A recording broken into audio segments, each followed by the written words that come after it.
In the United States from 1920 to 1933, a nationwide constitutional law prohibited the production, importation, transportation, and sale of alcoholic beverages.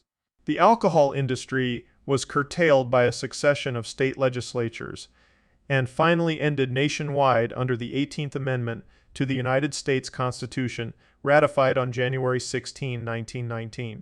Prohibition ended with the ratification of the 21st Amendment, which repealed the 18th Amendment on December 5, 1933. Led by pietistic Protestants, prohibitionists first attempted to end the trade in alcoholic drinks during the 19th century. They aimed to heal what they saw as an ill society beset by alcohol-related problems such as alcoholism, family violence, and saloon-based political corruption.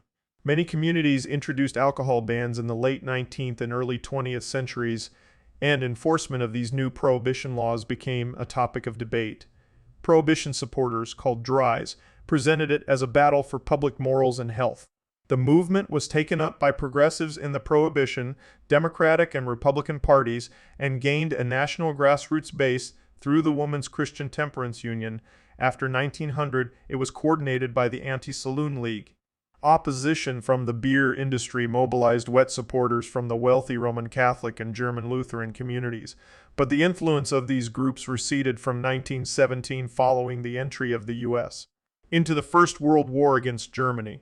The 18th Amendment passed in 1919 with a 68% supermajority in the House of Representatives and 76% support in the Senate, and was ratified by 46 out of 48 states. Enabling legislation known as the Volstead Act set down the rules for enforcing the federal ban and defined the types of alcoholic beverages that were prohibited. Not all alcohol was banned. For example, religious use of wine was permitted. Private ownership and consumption of alcohol were not made illegal under federal law, but local laws were stricter in many areas, some states banning possession outright. By the late 1920s, a new opposition to prohibition emerged nationwide. The opposition attacked the policy, claiming that it lowered local revenues and imposed rural Protestant religious values on urban America. Some criminal gangs gained control of the beer and liquor supply in some cities. The 21st Amendment ended prohibition, though it continued in some states. To date, this is the only time in American history in which a constitutional amendment was passed for the purpose of repealing another. Some research indicates that alcohol consumption declined substantially due to prohibition, while other research indicates that prohibition did not reduce alcohol consumption in the long term. Americans who wanted to continue drinking alcohol found loopholes in prohibition laws or used illegal methods to obtain alcohol, resulting in the emergence of black markets and crime syndicates dedicated to distributing alcohol. By contrast, rates of liver cirrhosis, alcoholic psychosis, and infant mortality declined during Prohibition. Because of the lack of uniform national statistics gathered about crime prior to 1930, it is difficult to draw conclusions about Prohibition's impact on crime at the national level. Prohibition had a negative effect on the economy by eliminating jobs dedicated to the then fifth largest industry in the United States. Support for Prohibition diminished steadily throughout its duration, including among former supporters of Prohibition, and lowered government tax revenues at a critical time before and during the Great Depression. On November 18, 1918, prior to ratification of the 18th Amendment, the U.S. Congress passed the Temporary Wartime Prohibition Act, which banned the sale of alcoholic beverages having an alcohol content of greater than 1.28.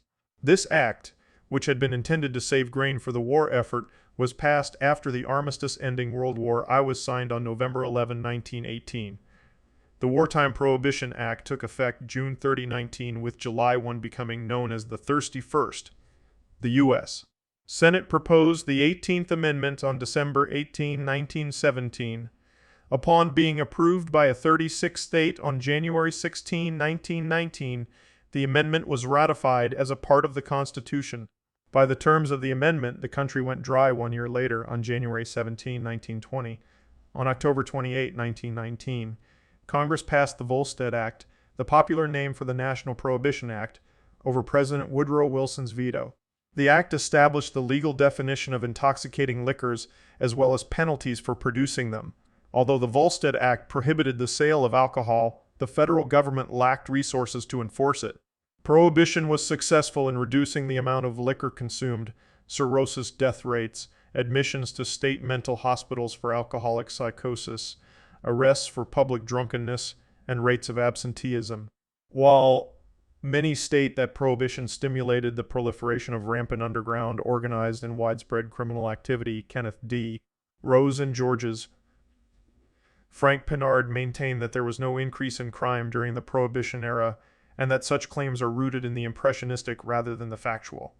By 1925, there were anywhere from 30,000 to 100,000 speakeasy clubs in New York City alone. Wet opposition talked of personal liberty, new tax revenues from legal beer and liquor, and the scourge of organized crime. On March 22, 1933, President Franklin Roosevelt signed into law the Cullen-Harrison Act, legalizing beer with an alcohol content of 3.2 by weight, and wine of a similarly low alcohol content. Subsequently, on December 5, ratification of the 21st Amendment repealed the 18th Amendment. However, United States federal law still prohibits the manufacture of distilled spirits without meeting numerous licensing requirements that make it impractical to produce spirits for personal beverage use. Consumption of alcoholic beverages has been a contentious topic in America since the colonial period. On March 26, 1636, the legislature of New Somersetshire met at what is now Saco, Maine, and adopted a law limiting the sale of strong liquor or wine, although carving out exceptions for lodgers and allowing serving to laborers on working days for 1 hour at dinner.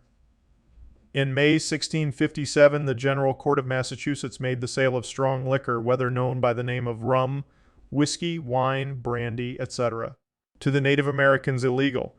In general, informal social controls in the home and community helped maintain the expectation that the abuse of alcohol was unacceptable. Drunkenness was condemned and punished, but only as an abuse of a God-given gift. Drink itself was not looked upon as culpable, any more than food deserved blame for the sin of gluttony. Excess was a personal indiscretion. When informal controls failed, there were legal options. Shortly after the United States obtained independence, the Whiskey Rebellion took place in western Pennsylvania in protest of government imposed taxes on whiskey. Although the taxes were primarily levied to help pay down the newly formed national debt, it also received support from some social reformers who hoped a sin tax would raise public awareness about the harmful effects of alcohol. The whiskey tax was repealed after Thomas Jefferson's Democratic-Republican Party, which opposed the Federalist Party of Alexander Hamilton, came to power in 1800. Benjamin Rush, one of the foremost physicians of the late 18th century, believed in moderation rather than prohibition. In his treatise, The Inquiry into the Effects of Ardent Spirits upon the Human Body and Mind, 1784, Rush argued that the excessive use of alcohol was injurious to physical and psychological health, labeling drunkenness as a disease. Apparently influenced by Rush's widely discussed belief, about 200 farmers in a Connecticut community formed a temperance association in 1789. Similar associations were formed in Virginia in 1800 and New York in 1808. Within a decade, other temperance groups had formed in 8 states, some of them being statewide organizations. The words of Rush and other early temperance reformers served to dichotomize the use of alcohol for men and women. While men enjoyed drinking and often considered it vital to their health, women who began to embrace the ideology of true motherhood refrained from the consumption of alcohol. Middle-class women who were considered the moral authorities of their households consequently rejected the drinking of alcohol, which they believed to be a threat to the home. In 1830, on average, Americans consumed 1.7 bottles of hard liquor per week, 3 times the amount consumed in 2010. The American Temperance Society, ATS, formed in 1826, helped initiate the first temperance movement and served as a foundation for many later groups. By 1835, the ATS had reached 1.5 million members, with women constituting 35 to 60 of its chapters. The Prohibition movement, also known as the Dry Crusade, continued in the 1840s, spearheaded by pietistic religious denominations, especially the Methodists. The late 19th century saw the temperance movement broaden its focus from abstinence to include all behavior in institutions related to alcohol consumption. Preachers such as Reverend Mark A. Matthews linked liquor dispensing saloons with political corruption. Some successes for the movement were achieved in the 1850s, including the Maine Law, adopted in 1851, which banned the manufacture and sale of liquor. Before its repeal in 1856, 12 states followed the example set by Maine in total prohibition. The temperance movement lost strength and was marginalized during the American Civil War, 1861-1865. Following the war, social moralists turned to other issues, such as Mormon polygamy and the temperance movement. The Dry Crusade was revived by the National Prohibition Party, founded in 1869, and the Women's Christian Temperance Union, WCT. The WCTU advocated the prohibition of alcohol as a method for preventing, through education, abuse from alcoholic husbands. WCTU members believed that if their organization could reach children with its message, it could create a dry sentiment leading to prohibition. Frances Willard, the second president of the WCTU, held that the aims of the organization were to create a union of women from all denominations for the purpose of educating the young, forming a better public sentiment, reforming the drinking classes, transforming by the power of divine grace those who are enslaved by alcohol, and removing the dram shop from our streets by law. While still denied universal voting privileges, women in the WCTU followed Frances Willard's do everything doctrine and used temperance as a method of entering into politics and furthering other progressive issues such as prison reform and labor laws. In 1881, Kansas became the first state to outlaw alcoholic beverages in its constitution. Arrested over 30 times and fined and jailed on multiple occasions, Prohibition activist Carrie Nation attempted to enforce the state's ban on alcohol consumption. She walked into saloons scolding customers and used her hatchet to destroy bottles of liquor. Nation recruited ladies into the Carrie Nation Prohibition group, which she also led. While Nation's vigilante techniques were rare, other activists enforced the dry cause by entering saloons, singing, praying, and urging saloon keepers to stop selling alcohol. Other dry states, especially those in the South, enacted prohibition legislation, as did individual counties within a state. Court cases also debated the subject of prohibition.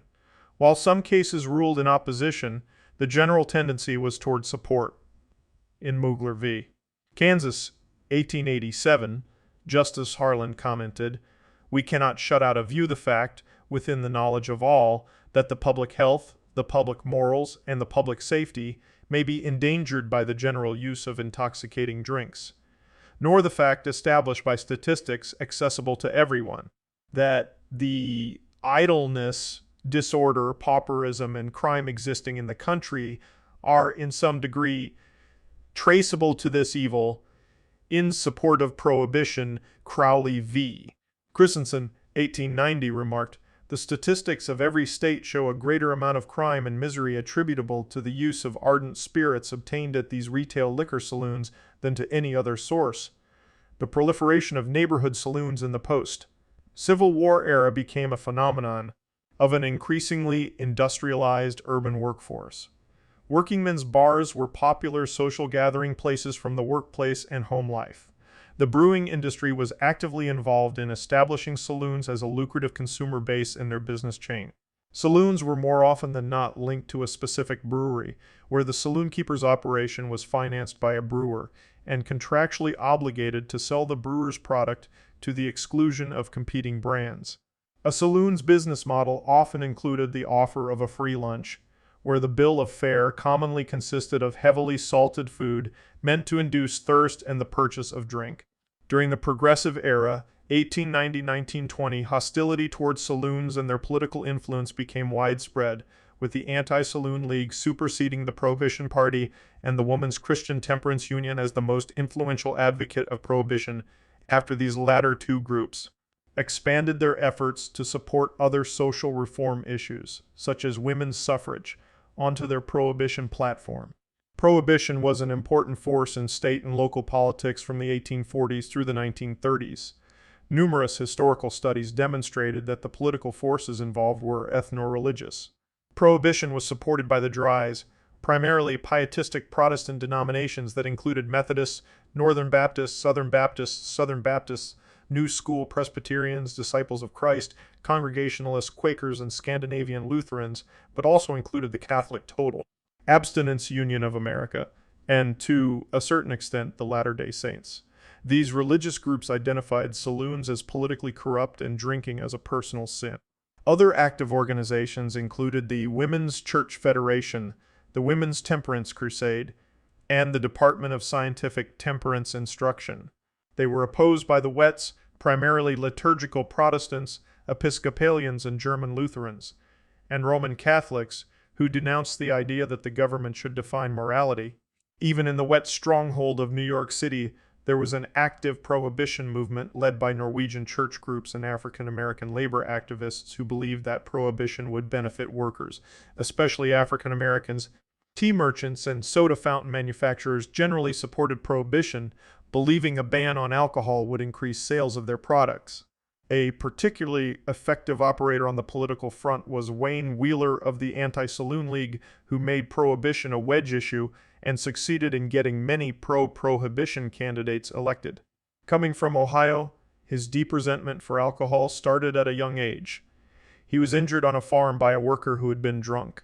This event transformed Wheeler. Starting low in the ranks, he quickly moved up due to his deep-rooted hatred of alcohol. He later realized to further the movement he would need more public approval, and fast. This was the start of his policy called Wheelerism, where he used the media to make it seem like the general public was in on a specific issue. Wheeler became known as the Dry Boss because of his influence and power.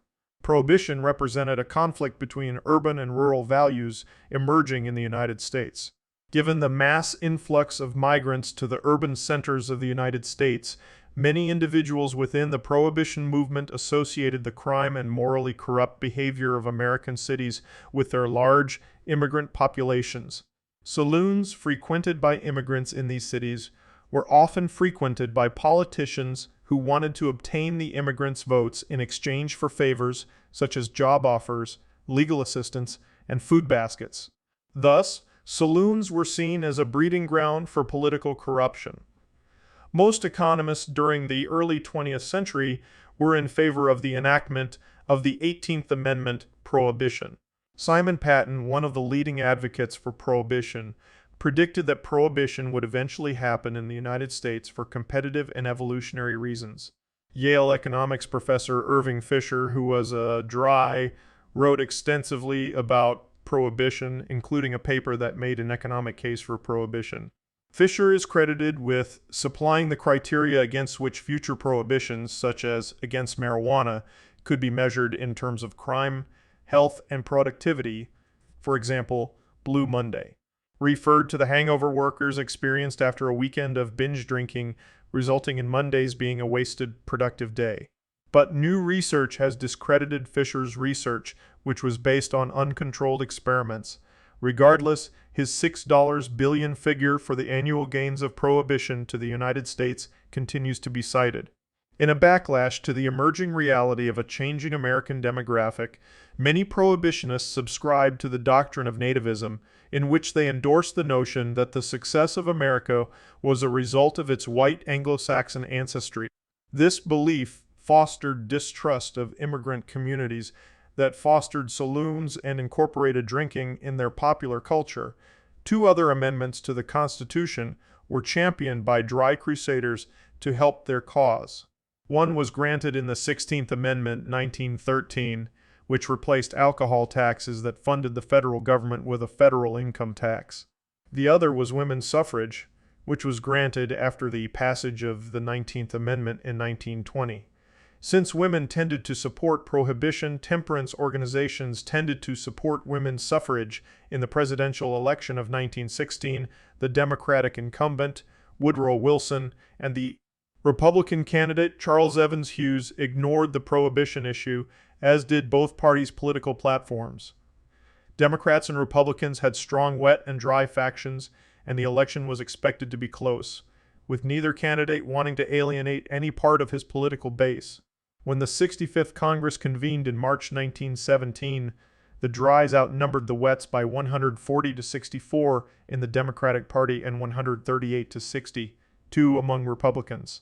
With America's declaration of war against Germany in April, German Americans, a major force against Prohibition, were sidelined and their protests subsequently ignored. In addition, a new justification for Prohibition arose. Prohibiting the production of alcoholic beverages would allow more resources, especially grain that would otherwise be used to make alcohol, to be devoted to the war effort. While wartime prohibition was a spark for the movement, World War I ended before nationwide prohibition was enacted.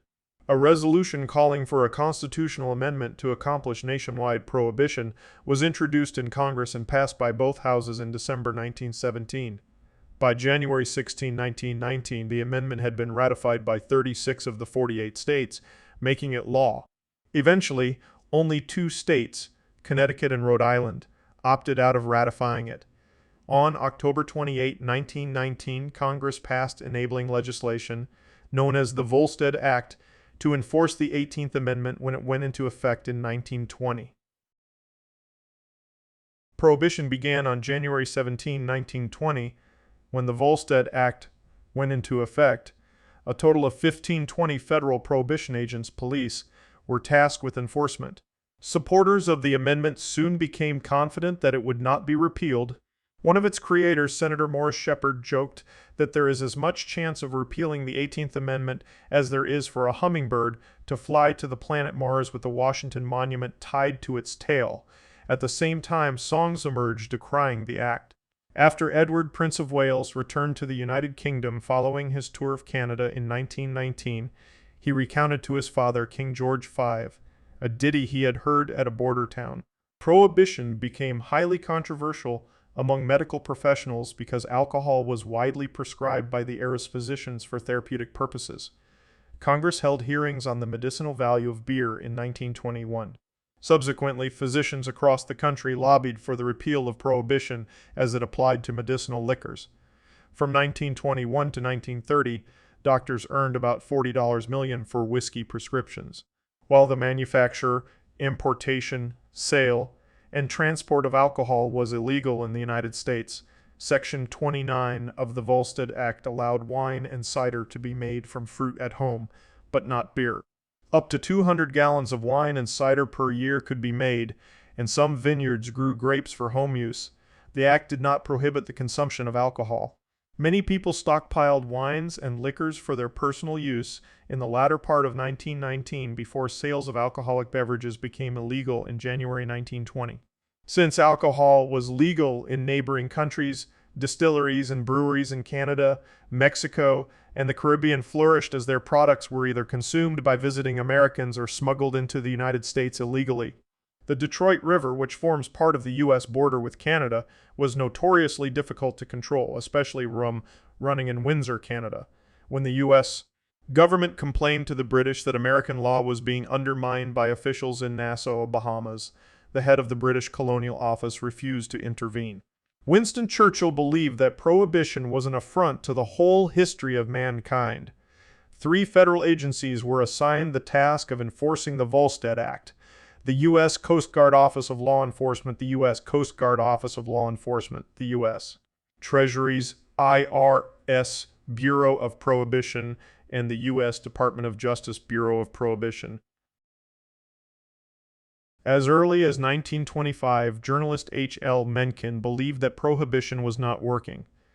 Historian David Oshinsky, summarizing the work of Daniel O. Krent, wrote that prohibition worked best when directed at its primary target, the working class poor. Historian Elizabeth Cohen writes, "A rich family could have a cellar full of liquor and get by, it seemed, but if a poor family had 1 bottle of home brew, there would be trouble." Working class people were inflamed by the fact that their employers could dip into a private cachet while they, the employees, could not. Within a week after Prohibition went into effect, small portable stills were on sale throughout the country. Before the 18th Amendment went into effect in January 1920, many of the upper classes stockpiled alcohol for legal home consumption after Prohibition began. They bought the inventories of liquor retailers and wholesalers, emptying out their warehouses, saloons, and club storerooms. President Woodrow Wilson moved his own supply of alcoholic beverages to his Washington residence after his term of office ended. His successor, Warren G. Harding, relocated his own large supply into the White House. After the 18th Amendment became law, bootlegging became widespread. In the first 6 months of 1920, the federal government opened 7,291 cases for Volstead Act violations. In the first complete fiscal year of 1921, the number of cases violating the Volstead Act jumped to 29,114 violations and would rise dramatically over the next 13 years. Grape juice was not restricted by prohibition, even though if it was allowed to sit for 60 days, it would ferment and turn to wine with a 12% alcohol content. Many people took advantage of this as grape juice output quadrupled during the Prohibition era. Vine Glow was sold for this purpose and included a specific warning telling people how to make wine from it. To prevent bootleggers from using industrial alcohol to produce illegal beverages, the federal government ordered the denaturation of industrial alcohols, meaning they must include additives to make them unpalatable or poisonous. In response, bootleggers hired chemists who successfully removed the additives from the alcohol to make it drinkable. As a response, the Treasury Department required manufacturers to add more deadly poisons, including the particularly deadly combination known as methyl alcohol. 4 parts methanol, 2.25 parts pyridine base, and 0.5 parts benzene per 100 parts ethyl alcohol. New York City medical examiners prominently opposed these policies because of the danger to human life. As many as 10,000 people died from drinking denatured alcohol before Prohibition ended. New York City medical examiner Charles Norris believed the government took responsibility for murder when they knew the poison was not deterring consumption, and they continued to poison industrial alcohol, which would be used in drinking alcohol.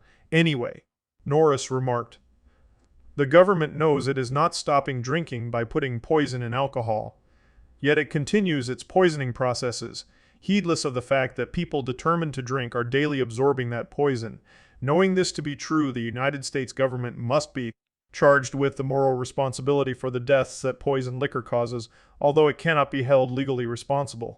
Another lethal substance that was often substituted for alcohol was sterno, a fuel commonly known as canned heat.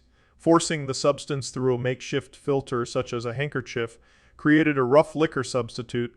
However, the result was poisonous, though not often lethal. Making alcohol at home was common among some families with wet sympathies during Prohibition.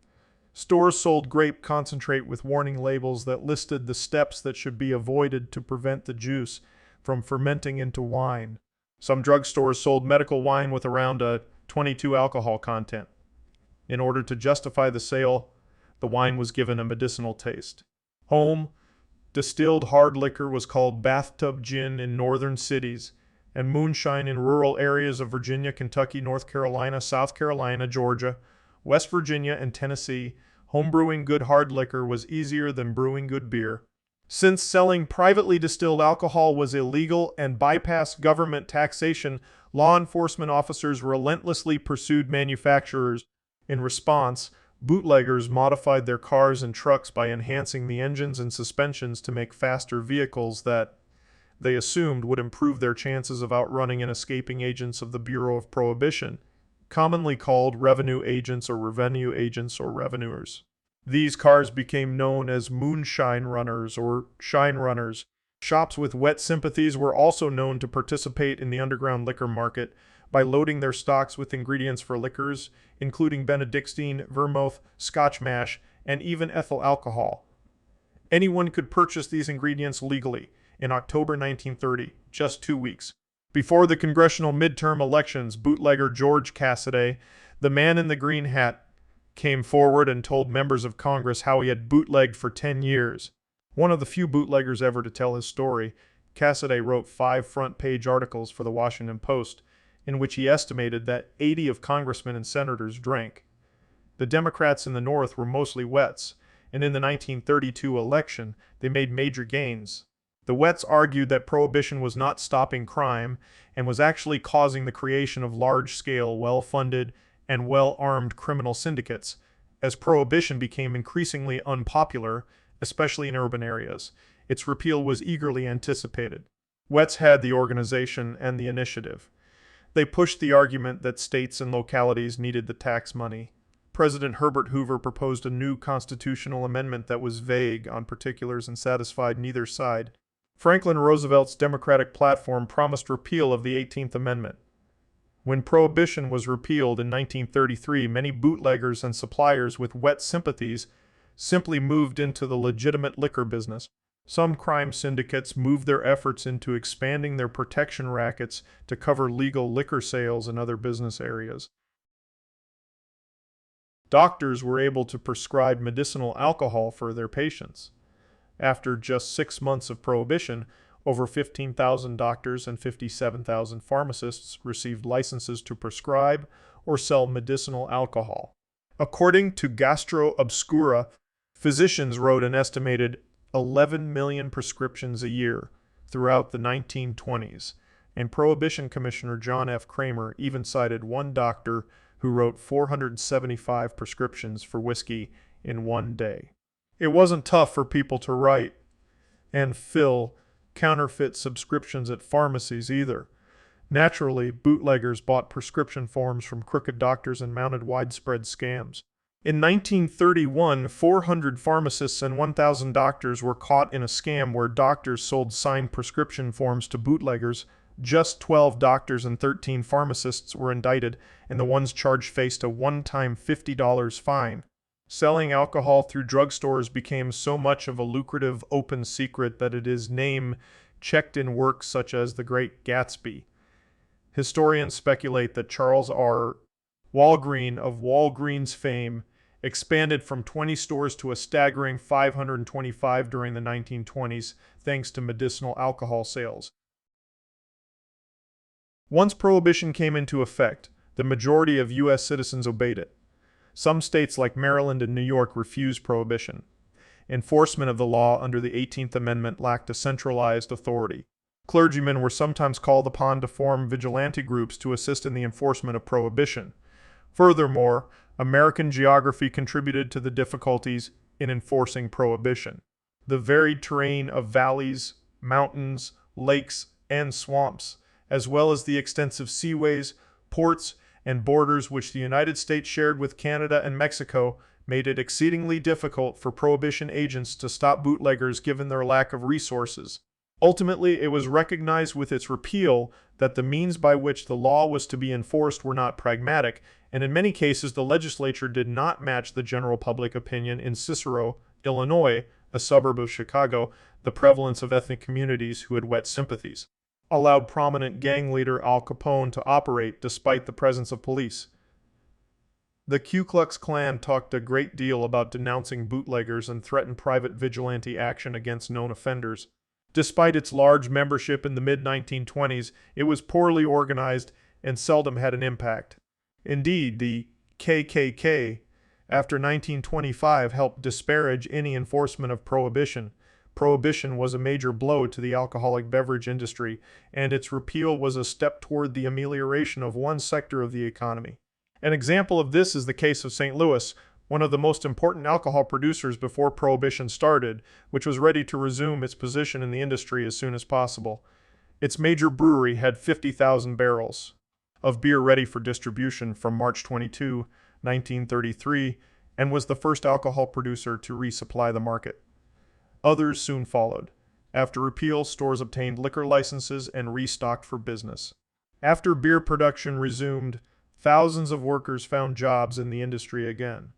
Prohibition created a black market that competed with the formal economy, which came under pressure when the Great Depression struck in 1929. State governments urgently needed the tax revenue alcohol sales had generated. Franklin Roosevelt was elected in 1932 based in part on his promise to end Prohibition, which influenced his support for ratifying the 21st Amendment to repeal Prohibition. Naval Captain William H. Staton was a prominent figure in the anti-prohibition fight, founding the Association Against the Prohibition Amendment in 1918. Was the largest of the nearly 40 organizations that fought to end Prohibition. Economic urgency played a large part in accelerating the advocacy for repeal. The number of conservatives who pushed for Prohibition in the beginning decreased. Many farmers who fought for prohibition now fought for repeal because of the negative effects it had on the agriculture business. Prior to the 1920 implementation of the Volstead Act, approximately 14 of federal, state, and local tax revenues were derived from alcohol commerce. When the Great Depression hit and tax revenues plunged, the governments needed this revenue stream. Millions could be made by taxing beer. There was controversy on whether the repeal should be a state or nationwide decision. On March 22, 1933, President Franklin Roosevelt signed an amendment to the Volstead Act, known as the Cullen-Harrison Act, allowing the manufacture and sale of 3.2 beer, 3.2 alcohol by weight, approximately 4 alcohol by volume, and light wines. The Volstead Act previously defined an intoxicating beverage as one with greater than 0.5 alcohol. Upon signing the Cullen-Harrison Act, Roosevelt remarked, "I think this would be a good time for a beer." According to a 2017 study in the journal Public Choice, representatives from traditional beer-producing states, as well as Democratic politicians, were most in favor of the bill, but politicians from many southern states were most strongly opposed to the legislation. The 18th Amendment was repealed on December 5, 1933, with the ratification of the 21st Amendment to the U.S. Constitution. Despite the efforts of Heber J. Grant, president of the Church of Jesus Christ of Latter-day Saints, the 21 Utah members of the Constitutional Convention voted unanimously on that day to ratify the 21st Amendment, making Utah the 36th state to do so, and putting the repeal of the 18th Amendment over the top in. Needed voting. In the late 1930s, after its repeal, 2/5 of Americans wished to reinstate national prohibition. The 21st Amendment does not prevent states from restricting or banning alcohol.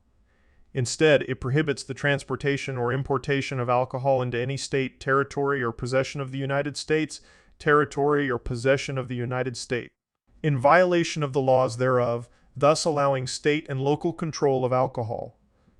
There are still numerous dry counties and municipalities in the United States that restrict or prohibit liquor sales. Additionally, many tribal governments prohibit alcohol on Indian reservations. Federal law also prohibits alcohol on Indian reservations, although this law is currently only enforced when there is a concomitant violation of local tribal liquor laws. After its repeal, some former supporters openly admitted failure. For example, John D. Rockefeller Jr. explained his view in a 1932 letter. "When Prohibition was introduced, I hoped that it would be widely supported by public opinion, and the day would soon come when the evil effects of alcohol would be recognized. I have slowly and reluctantly come to believe that this has not been the result. Instead, drinking has generally increased. The speakeasy has replaced the saloon. A vast army of lawbreakers has appeared. Many of our best citizens have openly ignored prohibition, respect for the law has been greatly lessened, and crime has increased to a level never seen before. It is not clear whether prohibition reduced per capita consumption of alcohol. Some historians claim that alcohol consumption in the United States did not exceed pre-prohibition levels until the 1960s. Others claim that alcohol consumption reached the pre-prohibition levels several years after its enactment and has continued to rise. Cirrhosis of the liver, a symptom of alcoholism, declined nearly 2/3 during Prohibition. In the decades after Prohibition, any stigma that had been associated with alcohol consumption was erased. According to a Gallup poll survey conducted almost every year since 1939, 2/3 of American adults age 18 and older drink alcohol. Shortly after World War II, a national opinion survey found that about 1/3 of the people of the United States favor national prohibition. Upon repeal of national prohibition, 18 states continued prohibition at the state level.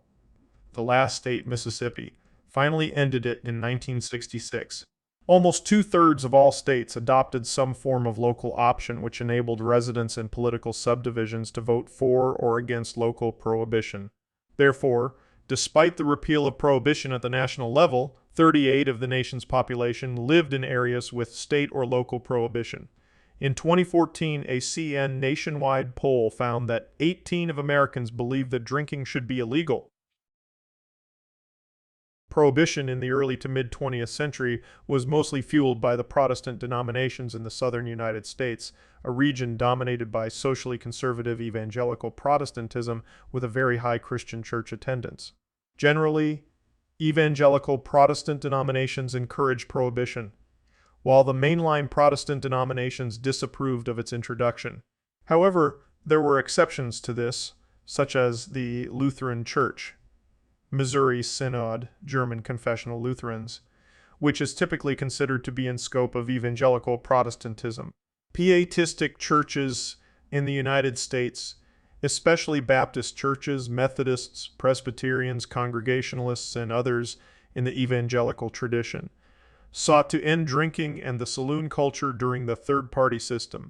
Liturgical, high churches, Roman Catholic, Episcopal, German Lutheran, and others in the mainline tradition opposed prohibition laws because they did not want the government to reduce the definition of morality to a narrow standard or to criminalize the common liturgical practice of using wine. Revivalism during the Second Great Awakening and the Third Great Awakening in the mid to late 19th century set the stage for the bond between pietistic Protestantism and prohibition in the United States. The greater prevalence of revival religion within a population, the greater support for the prohibition parties within that population. Historian Nancy Koester argued that prohibition was a victory for progressives and social gospel activists battling poverty. Prohibition also united progressives and revivalists. The temperance movement had popularized the belief that alcohol was the major cause of most personal and social problems, and prohibition was seen as the solution to the nation's poverty, crime, violence, and other ills. Upon ratification of the amendment, the evangelist Billy Sunday said that the slums will soon be only a memory. We will turn our prisons into factories and our jails into storehouses and corn cribs. Since alcohol was to be banned and since it was seen as the cause of most, if not all, crimes, some communities sold their jails. According to a 2010 review of the academic research on prohibition, on balance, prohibition probably reduced per capita alcohol use and alcohol-related harm, but these benefits eroded over time as an organized black market developed and public support for national prohibition declined. One study reviewing city-level drunkenness arrests concluded that prohibition had an immediate effect, but no long-term effect. And yet another study examining mortality, mental health, and crime statistics found that alcohol consumption fell at first to approximately 30% of its pre-prohibition level, but over the next several years increased to about 60-70% of its pre-prohibition level. The 18th Amendment prohibited the manufacture, sale, and transportation of intoxicating beverages. However, it did not outlaw the possession or consumption of alcohol in the United States, which would allow legal loopholes for consumers possessing alcohol. Research indicates that rates of cirrhosis of the liver declined significantly during Prohibition and increased after Prohibition's repeal. According to the historian Jack S. Blocker, Jr., death rates from cirrhosis and alcoholism, alcoholic psychosis, hospital admissions, and drunkenness arrests all declined steeply during the latter years of the 1910s, when both the cultural and the legal climate were increasingly inhospitable to drink, and in the early years after national prohibition went into effect. Studies examining the rates of cirrhosis deaths as a proxy for alcohol consumption estimated a decrease in consumption of 10-20. National Institute on Alcohol Abuse and Alcoholism studies show clear epidemiological evidence that overall cirrhosis mortality rates declined precipitously with the introduction of prohibition, despite widespread flouting of the law. It is difficult to draw conclusions about prohibition's impact on crime at the national level, as there were no uniform national statistics gathered about crime prior to 1930. It has been argued that organized crime received a major boost from prohibition. For example, one study found that organized crime in Chicago tripled during prohibition. Mafia groups and other criminal organizations and gangs had mostly limited their activities to prostitution, gambling, and theft until 1920, when organized running, or bootlegging emerged in response to prohibition. A profitable, often violent, black market for alcohol flourished. Prohibition provided a financial basis for organized crime to flourish. In one study of more than 30 major U.S. cities during the Prohibition years of 1920 and 1921, the number of crimes increased by 24s. Additionally, theft and burglaries increased by 9s, homicides by 13, assaults and battery rose by 13, drug addiction by 45, and police department costs rose by 11.4. This was largely the result of black market violence and the diversion of law enforcement resources elsewhere. Despite the Prohibition movement's hope that outlawing alcohol would reduce crime, the reality was that the Volstead Act led to higher crime rates than were experienced prior to Prohibition and the establishment of a black market dominated by criminal organizations. A 2016 MIUR paper showed that South Carolina counties that enacted and enforced Prohibition had homicide rates increase by about 30 to 60% relative to counties that did not enforce Prohibition. A 2009 study found an increase in homicides in Chicago during Prohibition. However, some scholars have attributed the crime during the Prohibition era to increased urbanization rather than to the criminalization of alcohol use. In some cities, such as New York City, crime rates decreased during the Prohibition era. Crime rates overall declined from the period of 1849 to 1951, making crime during the Prohibition period less likely to be attributed to the criminalization of alcohol alone. Mark H. Moore states that contrary to popular opinion, violent crime did not increase dramatically during Prohibition. And that organized crime existed before and after Prohibition. The historian Kenneth D. Rose corroborates historian John Burnham's assertion that during the 1920s, there is no firm evidence of this supposed upsurge in lawlessness. As no statistics from this period dealing with crime are of any value whatsoever, California State University Chico historian Kenneth D. Rose writes, opponents of Prohibition were fond of claiming that the Great Experiment had created a gangster element that had unleashed a crime wave on a hapless America. The WONPR. Mrs. Coffin Van Rensselaer, for instance, insisted in 1932 that the alarming crime wave, which had been piling up to unprecedented height, was a legacy of Prohibition. But Prohibition can hardly be held responsible for inventing crime, and while supplying illegal liquor proved to be lucrative, it was only an additional source of income to the more traditional criminal activities of gambling, loan sharking, racketeering, and prostitution.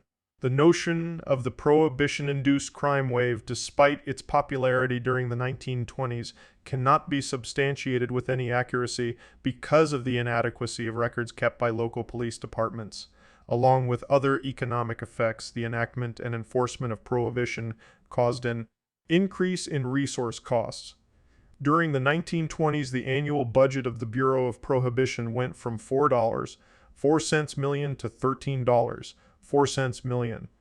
Additionally, the U.S. Coast Guard spent an average of $13 million annually on enforcement of Prohibition laws. These numbers do not take into account the costs to local and state governments.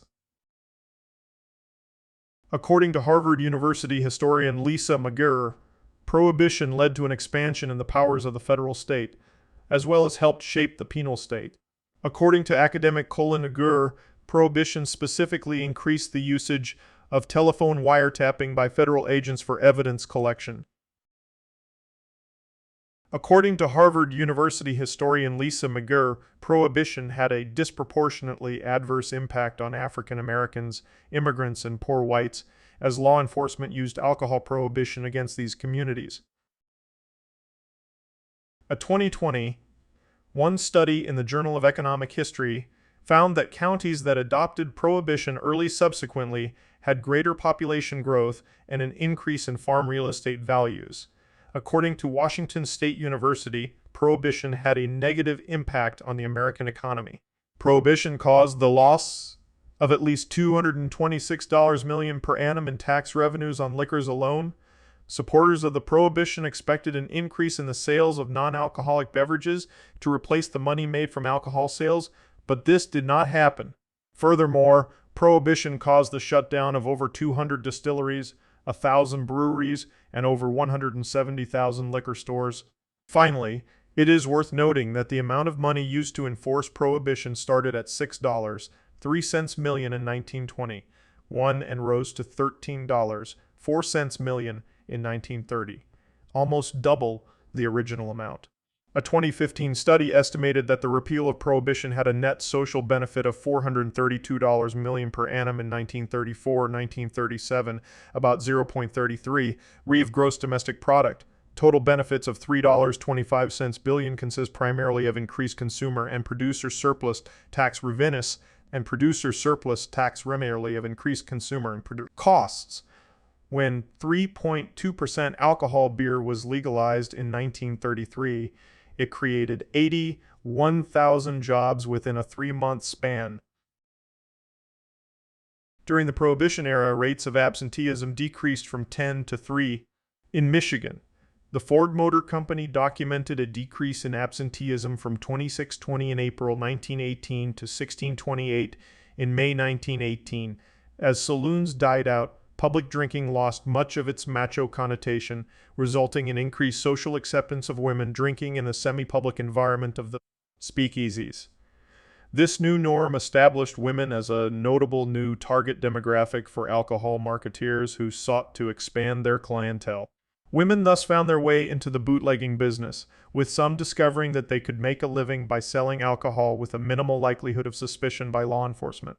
Before Prohibition, women who drank publicly in saloons or taverns, especially outside of urban centers like Chicago or New York, were seen as immoral or were likely to be prostitutes. Heavy drinkers and alcoholics were among the most affected groups during Prohibition.